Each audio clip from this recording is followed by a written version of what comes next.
মাজার শরীফ, মাজার শব্দের অর্থ হলো জিয়ারতের স্থান, ঠিক না? অনেকে বলে মাজার নেই। মাজার না থাকলে মাজার কি জন্য এই কথা বলা হয়? মাজার মানে হলো জিয়ারতের স্থান। সুবহানাল্লাহ। মাজার সকলেরই মাজার। আল্লাহর প্রিয় হাবিব সরকার দু আলম সাল্লাল্লাহু আলাইহি ওয়াসাল্লামের নূরানি রওজে পাক জান্নাতের টুকরা আছে না নাই? আছে। অনেকে মাজার নিয়ে কাটুক্তি করে, মাজারে হামলা করে কোরআন সুন্নাহর বৈপন্থী বলে ফতোয়া দেয়, ঠিক না? মাজার এটা হলো জিয়ারতের স্থান।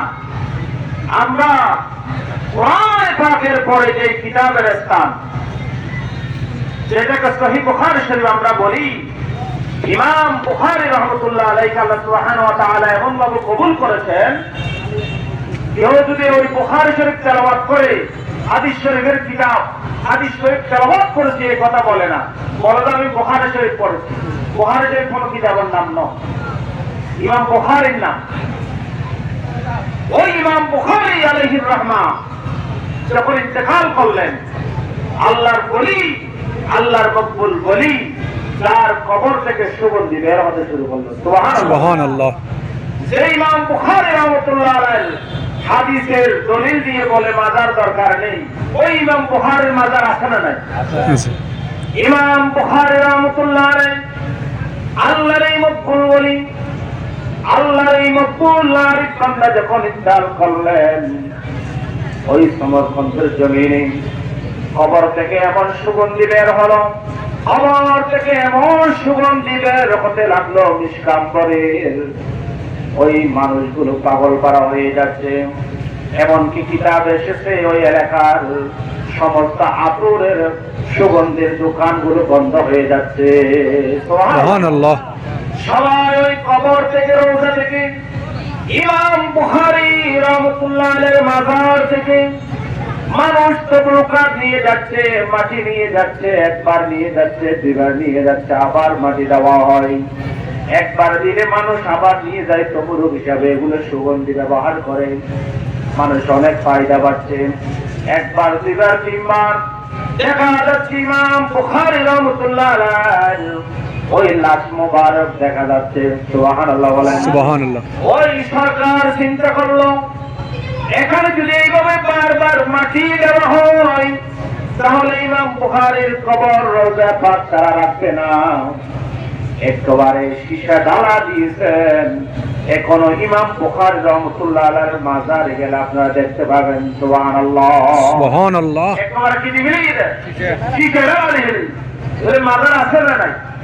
ওখানে আপনারা ওলি کرامের মাজার জিয়ারত করা এটা সুন্নাহ। মাজারে পূজা করা নয়, মাজার আমরা জিয়ারত করি, কারণ মাজার শব্দের অর্থ হলো জিয়ারত করা। সুবহানাল্লাহ। সুবহানাল্লাহ। আল্লাহর ওলির স্থান কোরআন পাকে অনেকে বলেন নাই। আল্লাহর মকবুল ওলিদের ব্যাপারে আল্লাহ রাব্বুল আলামিন কোরআন পাকে একাধিক আয়াতে কারিমা নাযিল করেছেন। তারা বলে ওলিদের স্থান কোরআনে পাই না, ফাতিহার স্থান পাই না, আপনার মিলাদ, কিয়াম, দরুদ, সালামের দলিল কোরআনে পাই না। ও আমার ভাইরা, তাদেরকে বলবো, আপনি কিয়ামত পর্যন্ত মিলাদ, কিয়াম, দরুদ, সালাম এগুলোর দলিল বলতে আপনি পাবেন না। আপনি যে চশমা পড়েছেন, এই চশমা আপনাকে পরিবর্তন করতে হবে। চশমা পরিবর্তন করা বলি, খারাপ চশমা কেন বলছো? তুই রাজনীতি করে দেবো না, তুই চশমা হচ্ছে অনেক। আব্দুল ওয়াহাব নজরুল ইসলাম চশমা, নাসির উদ্দিন আলবানী চশমা তুমি পড়েছো। কখনো কিয়ামত পর্যন্ত তুমি আমার নবীর শান খুঁজলেও পাবে না। তুমি আমার নবীর শান মাজার জিয়ারত, কবর জিয়ারত, সবরা সবকদর, লাইলাতুল মিরাজ, মিলাদ, কিয়াম, দরুদ, সালাম সব কিছু তোমার চোখের সামনে ভেসে উঠবে যখন তুমি চশমাটা পরিবর্তন করে। আব্দুল হক মুহাদ্দিসে দেলভী রাহমাতুল্লাহ আলাইহি চশমা যখন তুমি পড়বা, আল্লামা জালালউদ্দিন সুয়ুতী রাহমাতুল্লাহ আলাইহি চশমা, আল্লামা নওশাদ কাশ্মীরি রাহমাতুল্লাহ আলাইহি চশমা যখন তুমি পড়বে, এই আল্লাহর নবীর শান, মাজার জিয়ারত, কবর জিয়ারত, ওরস ফাতিহা, মিলাদ কিয়াম সব কিছু তুমি কোরআনে পেয়ে যাবে। সুবহানাল্লাহ। সব কিছু কোরআনে আছে না? আল্লাহর ওলিদের কথা কোরআনে পাকে আল্লাহ রাব্বুল আলামিন একাধিক আয়াতে কারিমা আল্লাহর ওলি সম্পর্কে আল্লাহ রাব্বুল আলামিন বলেন, আলা ইন্না আউলিয়া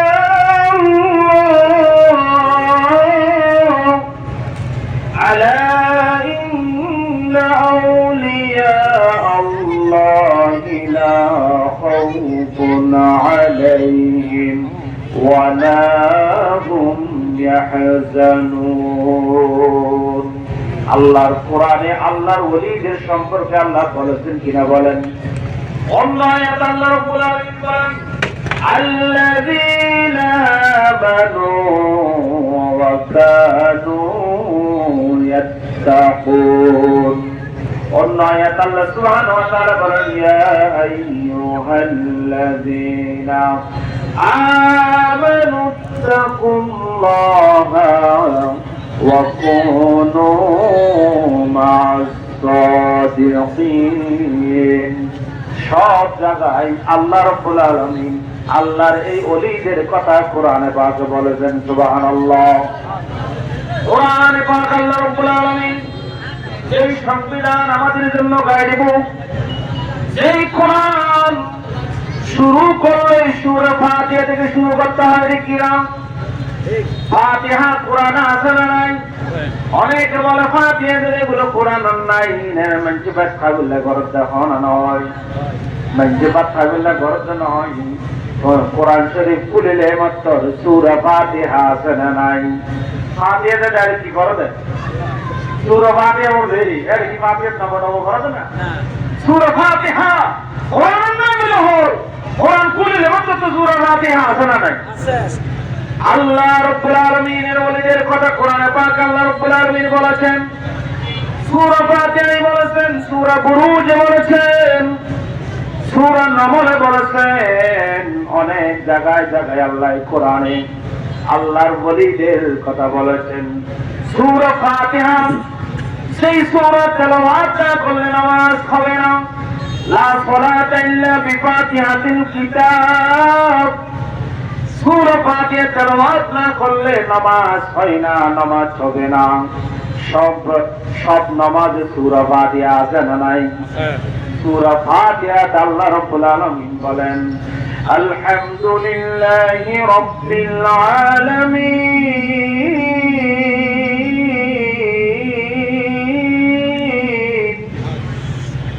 আর রহমানির রহিম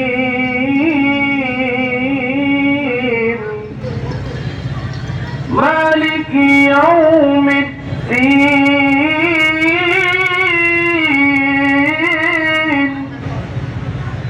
ইয়্যাকা না'বুদু ওয়া ইয়্যাকা নাস্তাঈন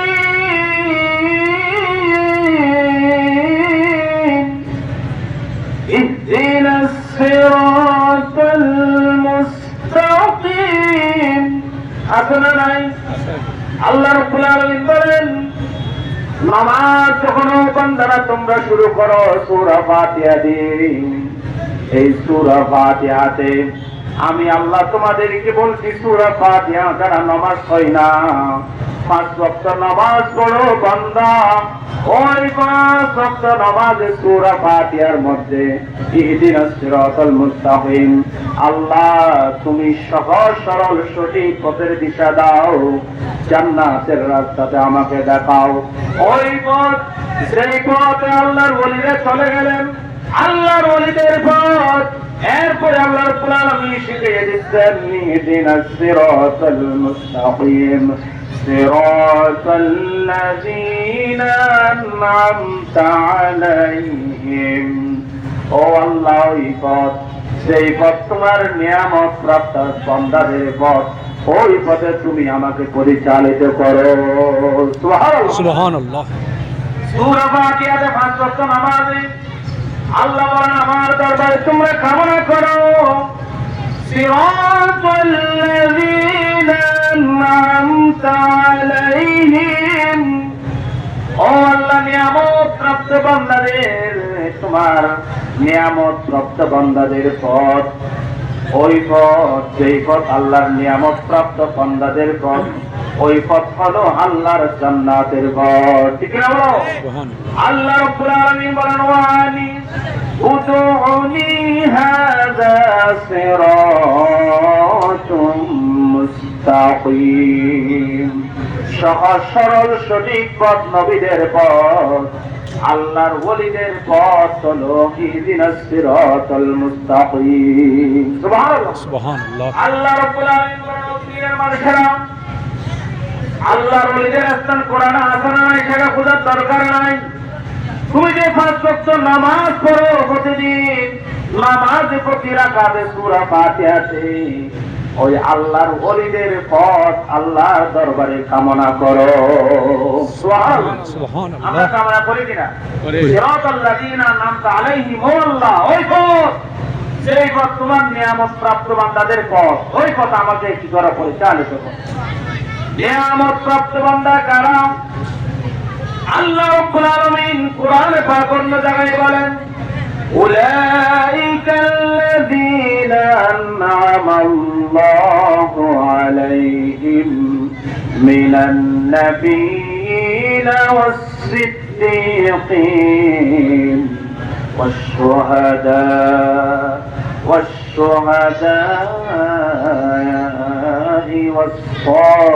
والصالحين سبحان الله سبحان الله আল্লাহ রাব্বুল আলামিন বলেন আমার অনেক বান্দা আছে নবীদের মধ্যে অনেক নবী আছে নবীদের মধ্যে সর্বশ্রেষ্ঠ নবী আমার নবী মুহাম্মদুর রাসূলুল্লাহ সাল্লাল্লাহু আলাইহি ওয়াসাল্লাম সুবহানাল্লাহ সুবহানাল্লাহ আল্লাহ বলেন তিলকা রাসূলু কাদ্দাল্লা বা'দাহুম আলা বা'দ নবীদের মধ্যে শ্রেষ্ঠ আছে না নাই মাসের মধ্যে শ্রেষ্ঠ আছে নবীদের মধ্যে আল্লাহ শ্রেষ্ঠ দিয়েছেন নবীদের মধ্যে সর্বশ্রেষ্ঠ নবী আমার নবী সুবহানাল্লাহ মাসের মধ্যে শ্রেষ্ঠ নবী সুবহানাল্লাহ সুবহানাল্লাহ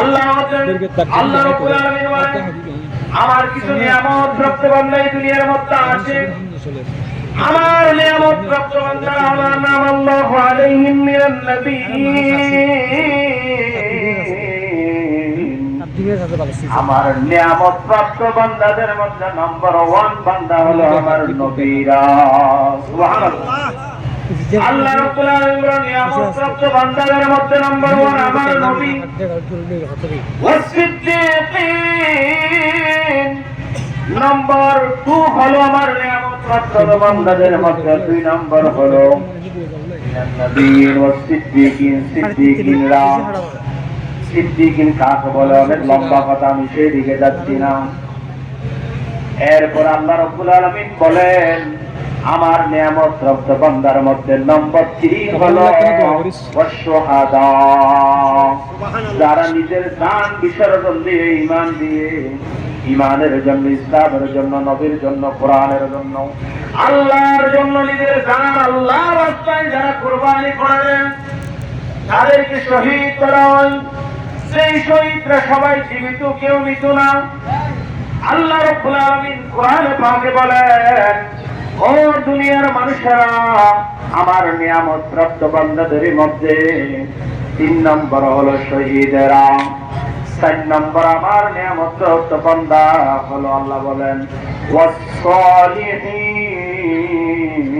ওয়াস-সালিহিন সালিহিন তথা আউলিয়ায়ে কামিলিন